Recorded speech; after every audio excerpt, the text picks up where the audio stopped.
Hello, everybody. Um, we're going to be doing a reading regarding Nicole Kessinger's role. You know, let's be fair, if at all, regarding Chris Watts and his family and what happened to them. I kind of want to mention something, and I think it's kind of important. Um, So, I think we need to refocus our energies, in my opinion, on what is called, what I call the common denominator. So, we have all these opinions on either side, Nicole Kessinger, Chris Watts side versus, Shanann Watts and her family side. And in between, we have the common denominator, and that is a lot of absent information regarding, what happened. And I think that humanity is very intuitive. This has affected everyone that has come across this case. Um, it definitely was not meant to be. This was something that happened that was not meant to happen. And,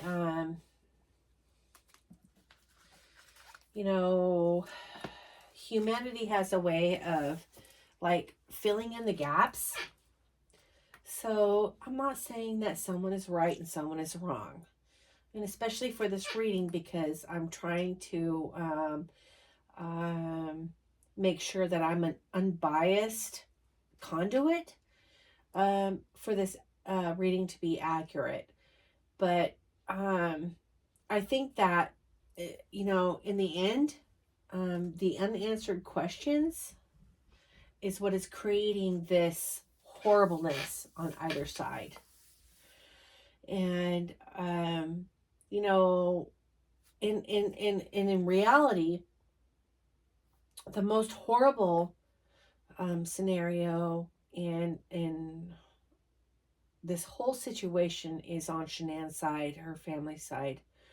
They not only lost Shanann and her babies, but they've also been the subject of accusations, which is horrible. I cannot even begin to imagine what they've been through, and I really do not want to contribute to that, and I hope I don't. But I also think that we need to have a refocus on the middle part, like the unanswered questions, because that is what is the reason why Shanann's family and even Chris's family is experiencing these unanswered questions, and all these people with these self-interpretive we've got to create, in humanity, we've got to create a reason, an answer regarding why this happened.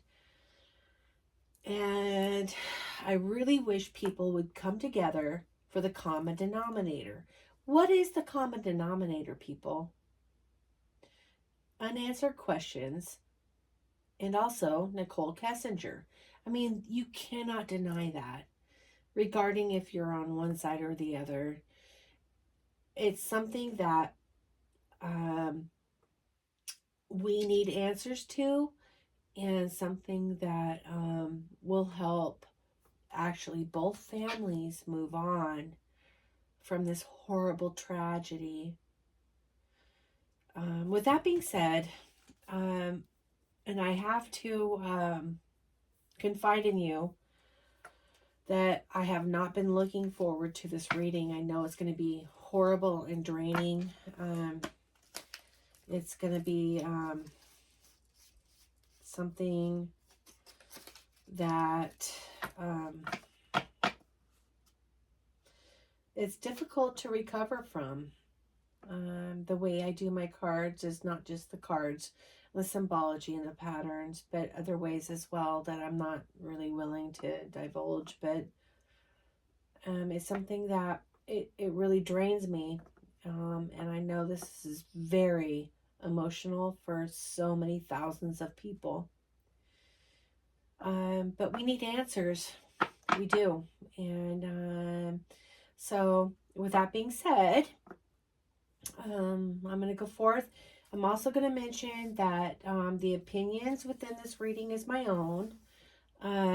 This is for entertainment purposes only. And we're just going to see what happens. Let's see what the cards say.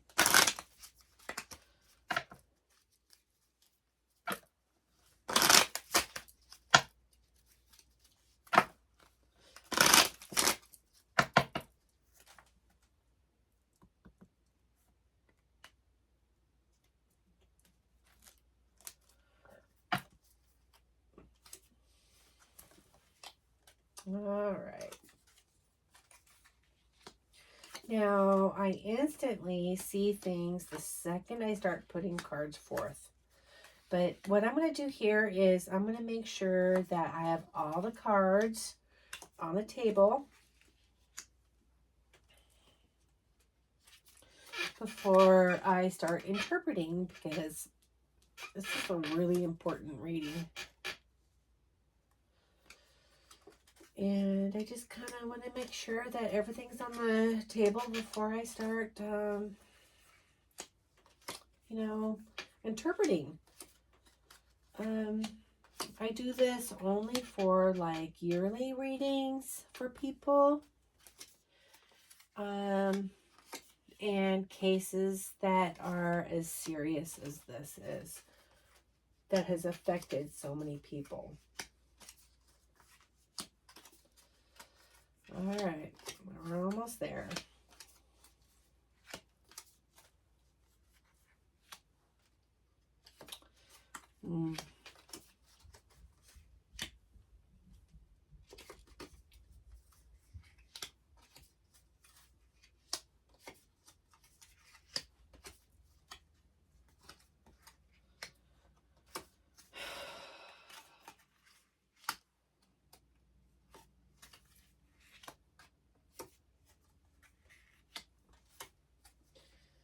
All right, so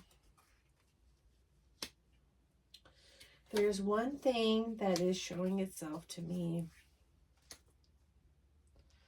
Now, I absolutely do not want to delve into how Shanann was unalived, but there is something that I need to tell people regarding what happened with the why the trauma dog alerted the way that it did. So I'll explain all that later, but I besides that, I am not going into anything else regarding Shanann and how everything actually happened with her. I'll tell a select few. Zawaki, if he reaches out, if he's interested. I realize this is like an unorthodox way of finding information out. And, I've been doing this for 37 years, and I know people's skepticism, and I'm okay with that. And if that happens, that happens with Zawaki. But I can already tell by the layout of my cards, and I know exactly what he did and how he did it. And I do need to reveal what happened regarding the dogs. So with that being said, I'm gonna just kind of lightly delve into I'll call it the prequel to this day of this horrible early morning nightmare that happened with Shanann and her babies. The first thing I want to mention is that this is showing me, excuse me, that NK actually look Shanann up because, she was like this health guru, whatever. Um, she heard about Thrive. She looked up Thrive, and then she saw that there was a local person that sold that, and that was Shanann. That was the reason why she looked up Shanann Watts. And then she looked up Shanann Watts, right? And on the Thrive page. And then what she did was go, oh, this person's pretty interesting. She's beautiful. She looks like she's pretty successful. And, we have to kind of go back and think about NK and how she's kind of like an empty shell. Excuse me. And how she likes to incorporate other people's like personalities, and because she doesn't have the imagination for anything else, she can't think on her own. She's got to live for other people, or not live for other people I should say, but live like other people, um because she doesn't know how to live for herself, right? So, without going into too much of that detail, I did have a member that asked if, Nichole Kessinger had used any kind of fascination magic against him. And I have to tell you that yes, yes, yes. But what Nichole Kessinger is called, what we like to call as a dabbler. Dabblers are the most dangerous, and they know just enough to do things, but not enough to know the outcomes. And I don't want to get like too weird for the majority population. If you want to talk any of that kind of stuff, just message me. I'm more than happy to do that. But NK was definitely, in her own mind, a big fish, but she was just in a little pond. She didn't know what to do. And this isn't what she was into, was not like the regular, like Wiccan, the Wiccan thing. The Wicca is do what thou wilt, um, but do no harm kind of thing. And Nichole Kessinger had found someone that instilled some knowledge in her enough that this is old witchcraft. And like I said, I'm not going to get into that kind of stuff, but she was definitely into manipulating her future. And she was actually, she knew enough to know what she was doing initially, but didn't know what the outcome could entail. And that is a dabbler when there is something so tragic that happens afterwards. When you take someone's free will away, like she did Chris's, I'm not giving him any excuses because I think he's a monster, and he absolutely is where he belongs. But she did manipulate free will with him. So with that being said, let's move on. I'm not going to delve any further into it because it just kind of gets weirder and weirder after that, and nobody wants to hear that. But we're going to go like from that point, from her obsession, finding out where he works, applying for a job that will contract with his work, to being where she's at. So she is at Anadarko, which I feel so bad for that company because she just, she completely, she annihilated profits after that for this company, and they didn't deserve that. Actually, I think they, you know, um, they may have some kind of I don't want to say lawsuit. I hate being, urging people to sue, but they would have a suit, I would think, because she specifically went there to create this issue, and it directly affected their profits. So, I mean, but that's not what we're worried about. We're here to focus on what she did to Shanann and her babies and her family. So let's fast forward. I mean, there was some murkiness involved there initially, and obsession and stalking. I'll just say that much. So then let's move on. So let's go on to oh, let's see here.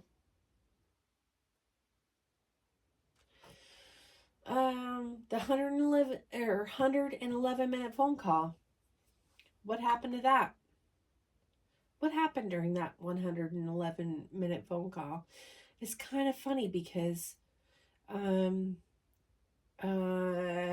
it seems like it's pretty scripted to me, right? They both say the same thing. Oh, we're just talking about random stuff. Both Chris and her said the same thing. Now, what happened was they were talking about plans. How did those plans come about? Well, remember the time, and I'm jumping back and forth, and I'm sorry about that, but remember the time that Nicole Kessinger said that she went upstairs and had seen a picture or pictures of his family, and she became very upset and ran down the stairs and went out to her truck, and she went out there and pouted. Do you remember that? Well, that was actually a completely different scenario. So Chris, up to that point, and her, they were getting closer and closer, and Chris was talking about, he was moaning and groaning about, oh, how Shanann spent money, but he didn't talk about how she made money, how she was like smart, money smart savvy. No, no, no, no, no. It was all about sorrow me. Oh, I have to give up some of my paycheck to pay a mortgage and blah, blah, blah. And I've got kids and blah, blah, blah. And she expects so much. Well, yeah, she expected so much from him because she wanted a lot out of life. But he didn't want that. What he wanted was to just be, just not have to worry about any of that stuff, which is lazy and, not motivated. So Shanann was trying to motivate him to become better. He didn't like that. So he complained and complained to Nichole Kessinger, before the plan was hatched, saying, oh, she spent so much money and blah, blah, blah, and, whatever. He just drudged up whatever he could to complain about Shanann, which is despicable to me because she gave him everything that was wonderful. So with that being said, Nichole Kessinger,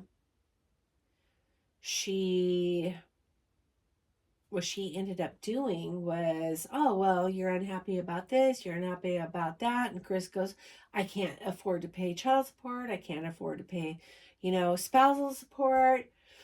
And Nichole Kessinger, that night, the night that she storms out of Chris's house, what she actually said was the plan of what she wanted to do. She goes, oh, well, you could just get rid of them totally. And he was actually disgusted. Initially, he was disgusted at that idea, believe it or not. And she knew she may have screwed up. She goes out to her truck on the street and she starts just thinking, oh, I just messed everything up. This was like the perfect target. This guy was awesome. He would have given me everything. He was perfect according to what Shanann said. I could be just like Shanann, blah, blah, blah. And now I just messed it up. But then Chris texts her back and goes, just come back in and we'll talk about this. And that's where it all began. That's where this all began. The plan.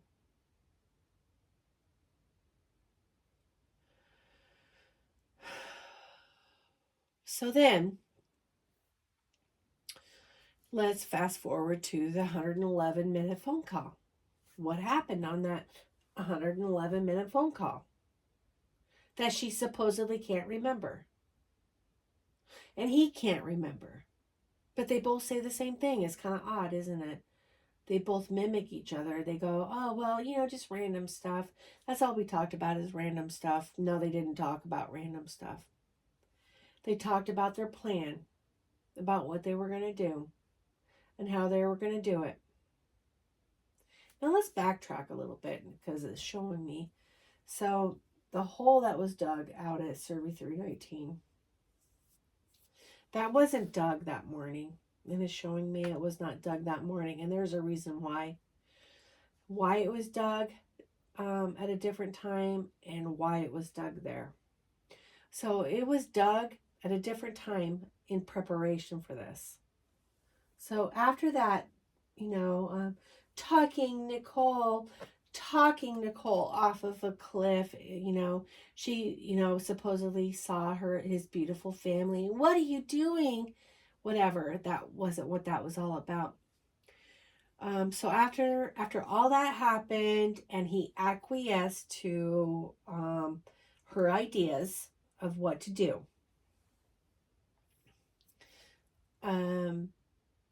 they ended up making plans after that.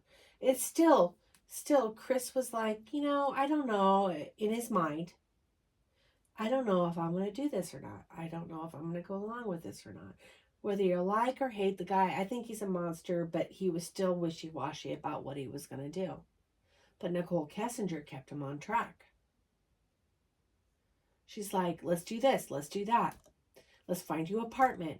What apartments are you looking at? Well, your apartment that you may want is this close to the whatever. And, she said the school, but I doubt if it was the school that she was looking at because she knew he wasn't going to have kids at that point.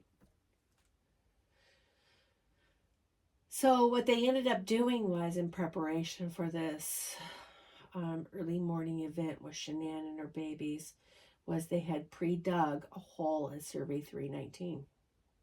Now, at the end of this reading, I'm going to tell you why it was Survey 319. And it will blow your mind why it was Survey 319. He could have easily disposed of his family in a quicker fashion, in a more discreet area than Survey 319. He had to drive, what was it, like 45 minutes to take his babies out to the site to extinguish them there and dispose. But instead, it took him 45 minutes to do that instead of going to some place that was, a lot more convenient for him because it's all about him, right? Nope. That's not why they did that. That's not why he did that. They pre-dug that hole, the Survey 319, before he even did that morning. Him and Nichole Kessinger did that. So then let's go back to that night and that we're talking about, like, what was her role? She was, according to my cards, she was out in her truck on the street waiting for Chris to say, it's time for you to come help me, a signal. She was waiting for Chris's signal. It wasn't like something from a phone. It was like more like lights flickering. So she was out in the street waiting in her truck. And after he had unalived Shanann, during that time, and this is what I was talking about before, that I may have to disclose something regarding why the dogs barked and where and why they barked the way they did. And I'm so sorry, but I have to disclose this, I think, for more understanding.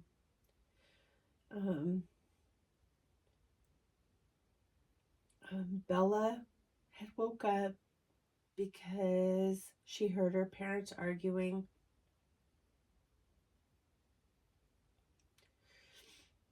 And went to their room to see what was going on and saw what her dad did. Watched the whole thing. She was terrified. Went back to her room and hid underneath her bed.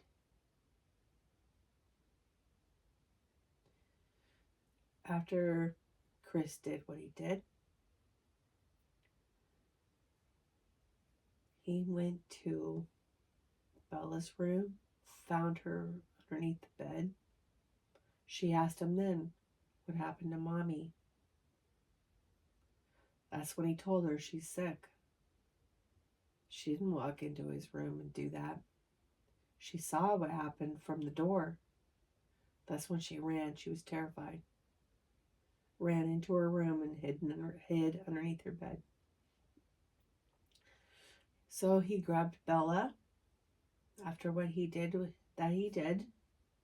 Then he went to Cece's room. She was sound asleep. Woke her up. She wasn't alarmed. She just woke up because her daddy was there. She felt safe because her daddy was there. Then he took him downstairs to the basement and told him to wait until he came and got them. And that's where they huddled.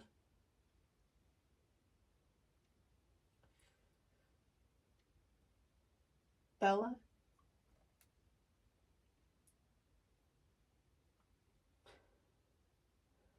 Sorry.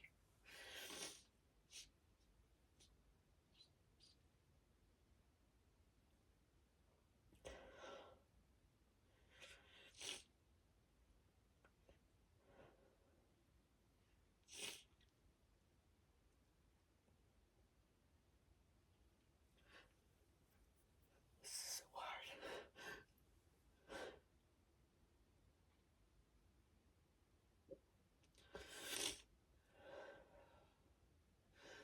Bella.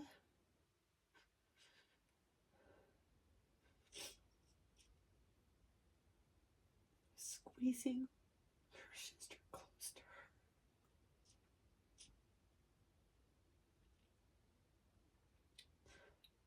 Sorry.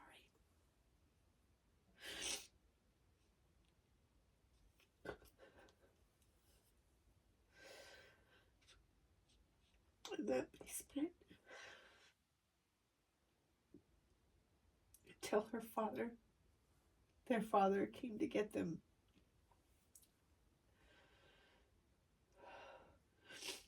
Now the reason why he did that was because he didn't want them, for some reason. It's like, why care now? He didn't want them to see him dragging their mother downstairs because it happened in their bedroom, in the master bedroom, on their bed. He didn't want to see them dragging their mother downstairs. Sorry. So he needed help, of course, loading Shanann up in the back end of the truck. So that's when the signal happened. And Nichole Kessinger came in to help load Shanann in the back end of the truck.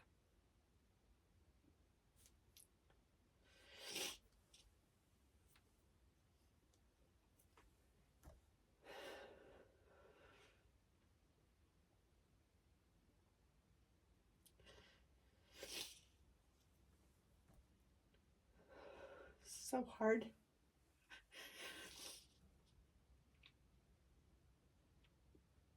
So sorry.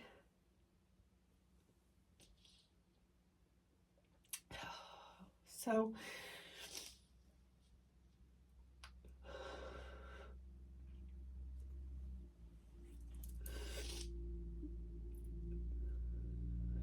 she helped Chris load Shanann into the back of the truck. God, can't stop.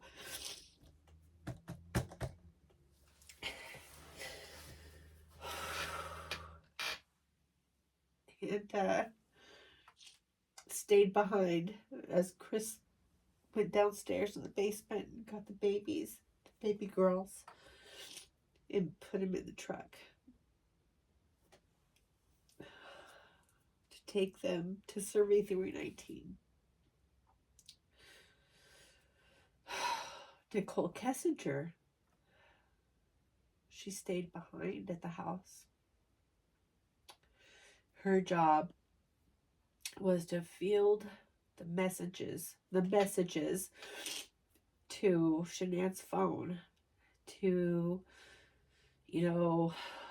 alleviate, like answer back like Nicole Atkinson and, make sure that everybody was not on alert, right?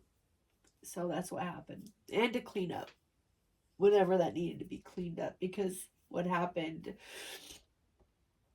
with Shanann wasn't clean,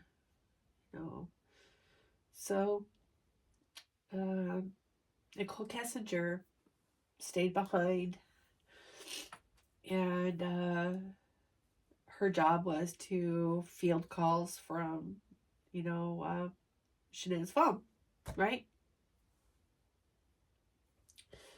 Well, guess what?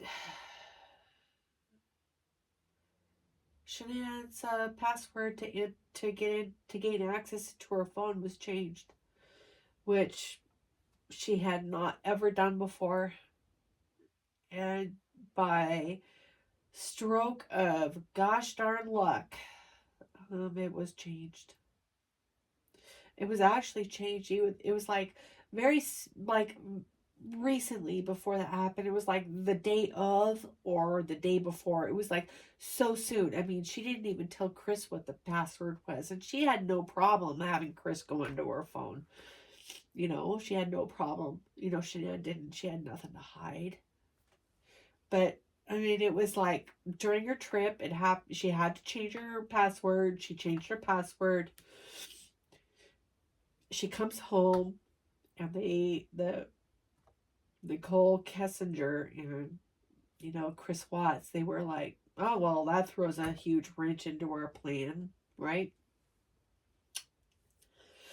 So then what happened was Nicole Atkinson comes along. She's like the best friend of that anybody could ever have. She's like a hero in my book, she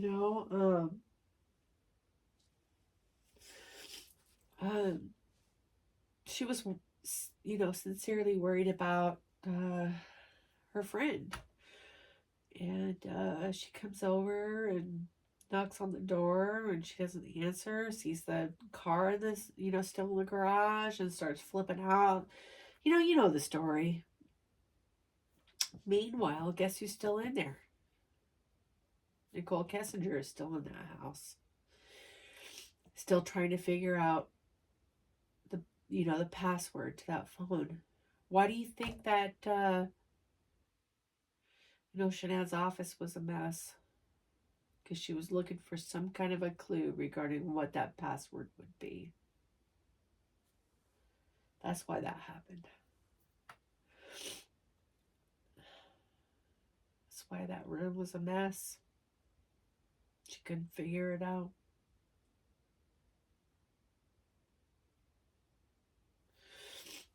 So that didn't leave too much more time for Nichole Kessinger to clean up, because she knew that Nicole Atkinson was getting very agitated.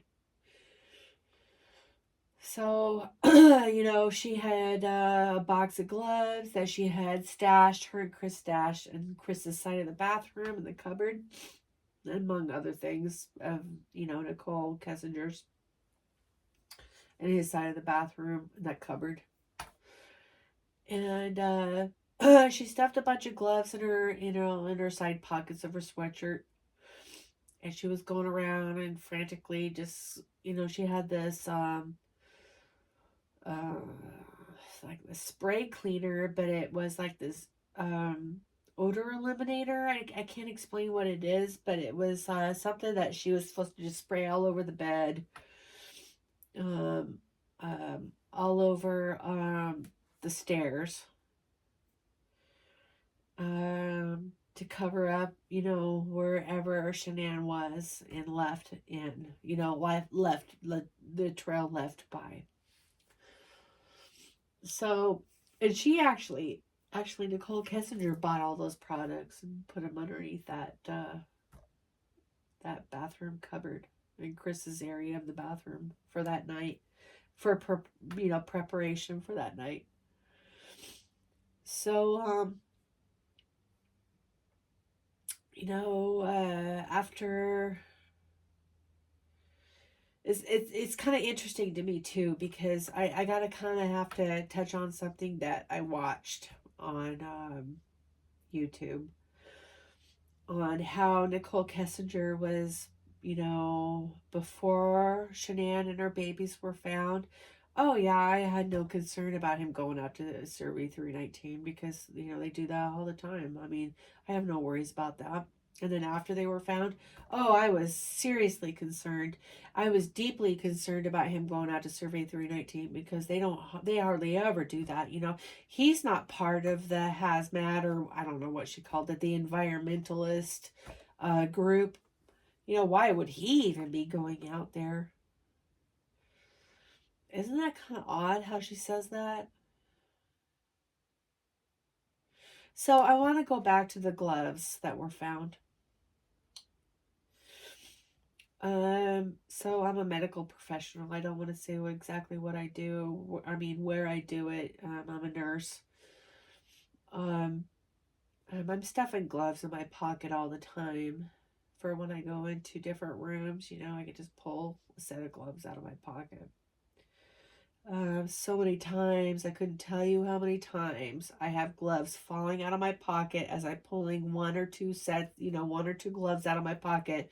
Another one falls out of my pocket.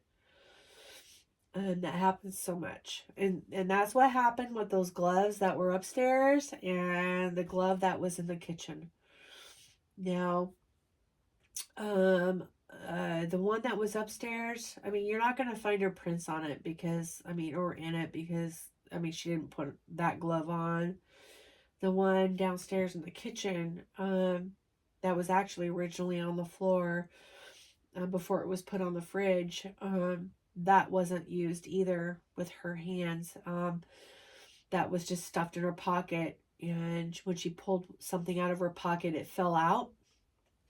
So what happened was, when Nichole Kessinger was there to clean out, supposedly clean things up and field calls from Shanann's phone, she had gloves on, and she reached into her pockets, and a glove fell out onto the floor in the kitchen. She didn't even realize that happened. She was in such a frantic state.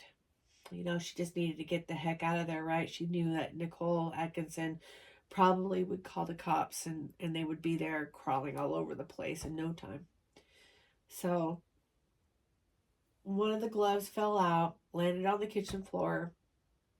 Nichole Kessinger ran downstairs, crawled out the back of the basement window, because any other window or door would alarm on their alarm system. So that was their safe spot. So she runs out that window and goes out to her car or her truck, and then she ends up from there going to work. I mean, not directly, but she ends up eventually going to her work. So then Chris is called by Nicole Atkinson, and Nicole Atkinson says, "Where is Shanann?" And she creates Nicole Atkinson creates this fabulous fuss regarding, where's Shanann, and that doesn't make sense, and you need to come here now. Like the best friend any woman could ever have in their life. Thank you, Nicole Atkinson. You're wonderful. So the police come, right? The police come, and then Chris comes too, eventually, because he's not all that concerned. He knows where they're at. But he's trying to make an appearance. So then he comes up, he pulls up onto the side street, like where he normally parks. And one of the most wondered about things is, why did he go into Shanann's car?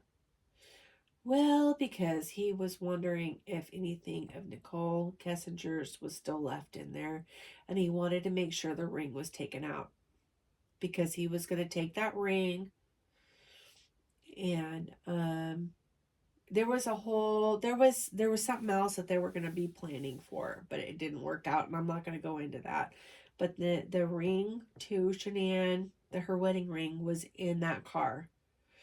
But he also wanted to make sure that Nichole Kessinger, any of her stuff, namely, there was something of hers that he was afraid that would be in there. He wanted to make sure it wasn't there. And he immediately opened up the door, made sure that all was clear, grabbed the wedding ring, which you couldn't see. It was, he could put it in his palm of his hand. And then he went inside the house, ran upstairs, made sure that, there was nothing showing in the bedroom upstairs, nothing that was revealing. Planted the ring upstairs on the bedside table, and found Shanann's phone that Nichole Kessinger left on, it was the kitchen counter. Stuffed that, turned it off really quick, stuffed it in the cushions, threw the blue glove that he found on the floor of the kitchen up on top of the fridge, and ran and answered the door. That would not take very long at all. That takes hardly any time. I can't remember how many, it's like a minute and some odd seconds. I mean, I can do a lot in a minute, and I'm an old lady. Took him a while to answer that front door to let the police officer in, and Nicole Atkinson. So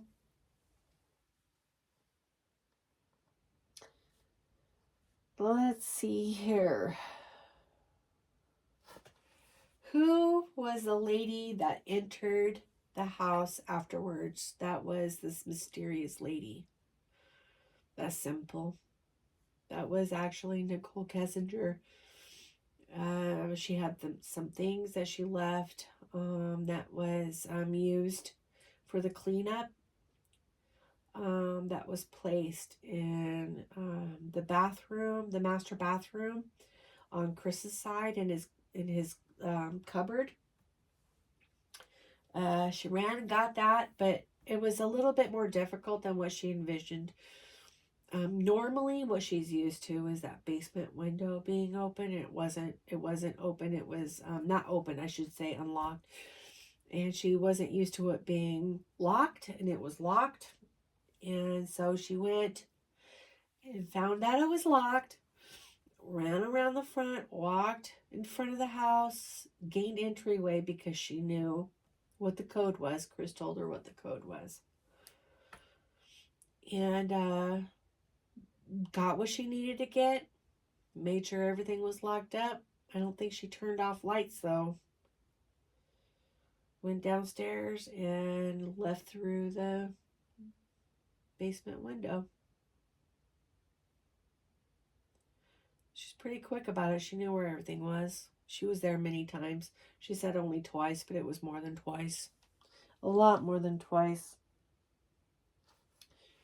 So, why Survey 319? Why do you think that he took Shanann and his babies there to dispose of them.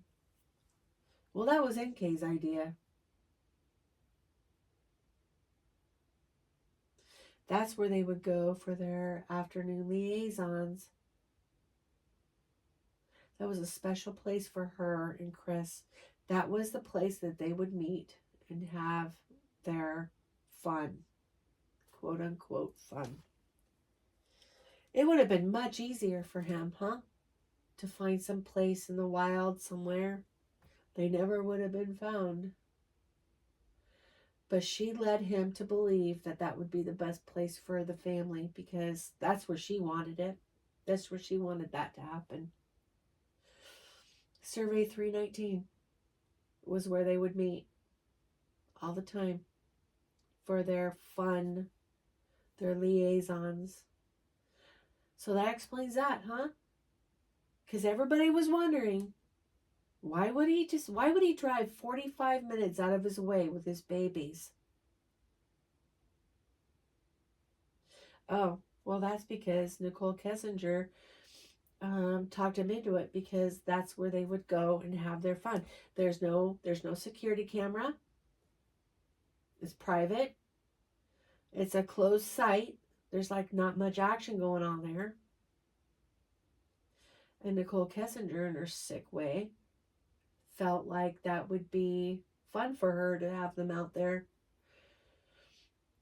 because that's where their physicalness began between her and Chris Watts. She's sick. She's disgusting. But that was her idea. Yeah.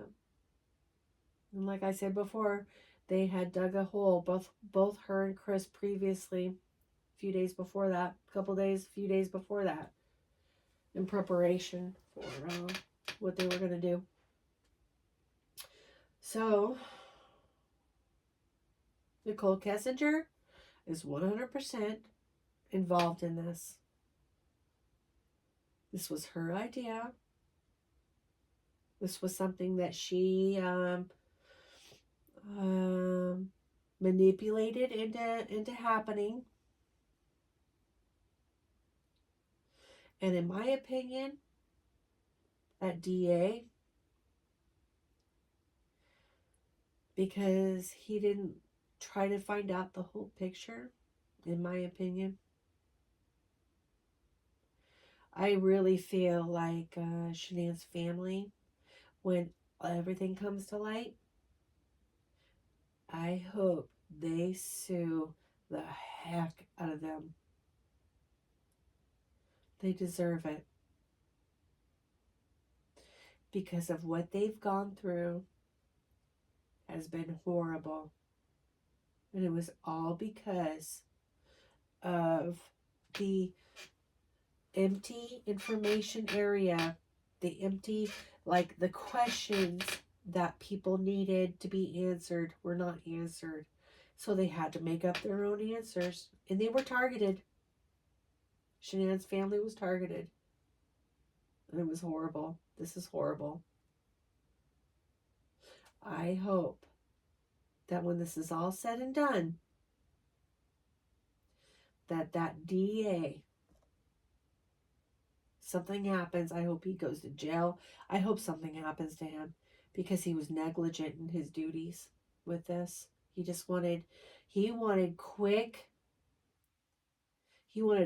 answer, a quick result.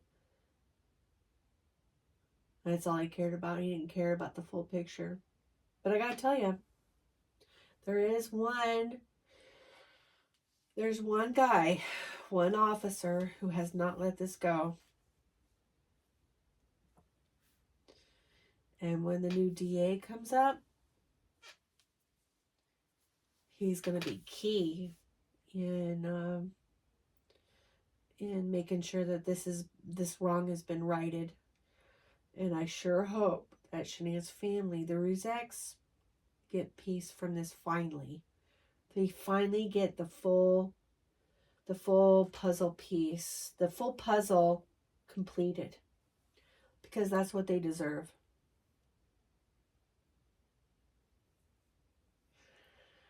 All right, everybody, this was emotionally draining. So if you have any questions, if I need to touch up on something that you know, like I need to touch up on, if there's something I forgot regarding this, let me know, ask me a question, and I'll answer it. Thank you very much for watching. Bye.